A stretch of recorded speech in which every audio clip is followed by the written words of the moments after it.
I've been hearing about this trend of using baking soda and water and boiling your wooden spoons to clean them, but I don't remember my grandmother ever doing that. She had wooden spoons and wooden cutting boards and cooked every day and used simple things like salt and lemons and baking soda to clean those. That got me wondering which method is actually better. So let's check them out.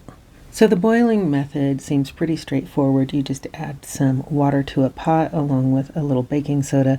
I did about a half a gallon of water and a quarter of a cup of baking soda. Bring it to a boil, add your spoon, and let it boil for a few minutes. Some of the videos I saw said to let that sit for 30 minutes in there, and some of them had the spoon entirely submerged. Now I do want to add that I used one of my worst spoons that probably should be replaced anyway because it has that chip in it, but I was a little bit leery about what would happen with this experiment. One thing I noticed right away after pulling it out of the water was that the grains had opened up noticeably.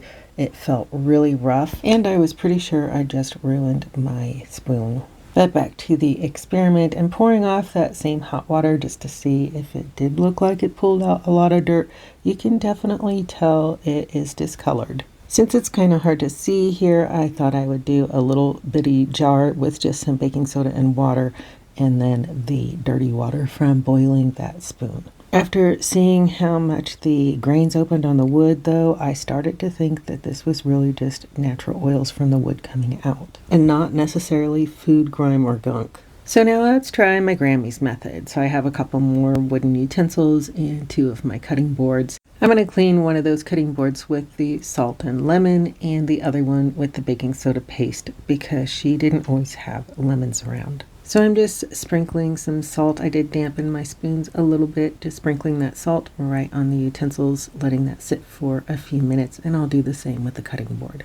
For my other cutting board, I just took a little bit of that baking soda and added a tiny bit of water to make kind of a paste, and then we're just going to spread that out on both sides of the cutting board. Whichever method you use, you should let them sit for a few minutes, but not too long. My gram always just did maybe 10 minutes at the most.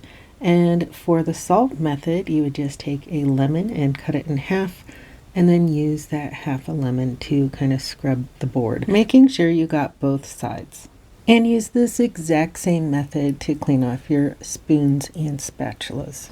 Then simply give them a nice little warm wash. You can use a little bit of mild dish detergent if you'd like, and then be sure you dry them completely. And with the baking soda method, same thing, just wash under some warm water with a nice mild detergent. The other thing I remember Graham doing was oiling her cutting board and even her wooden utensils. So it takes a while to let these all dry, but I wanted to show you these are made by the same manufacturer, and the spatula one is the one that got boiled. To me, it looks much drier.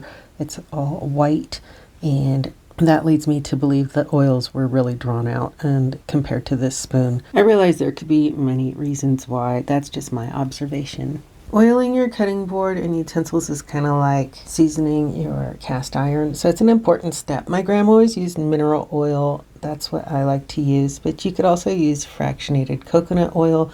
The things you want to do is avoid regular coconut oil or any kind of cooking oil because those can go rancid. And following in Graham's footsteps, I do like to add extra oil because this is going to absorb what it needs, and then I let these sit out for a little while, maybe an hour or so, and then I can easily use a soft cloth to wipe off any excess. So after trying both methods, I'm going to stick with my Grammy's way of cleaning my wooden utensils and cutting boards. The lemon and salt cleaned nicely, as did the baking soda, and honestly, they smelled much fresher and cleaner after I did that method as compared to the boiling method. Now, that was just my experience with my cutting boards and utensils. Yours might be different. I'd be interested to hear what happens with yours. But I sure do love to see that the method passed down to me by my grandmother still works beautifully after all these years. I truly believe that sometimes the old ways stick around for a reason. I'm by no means a woodworking expert, and I do realize my cutting boards need to be run through a planer.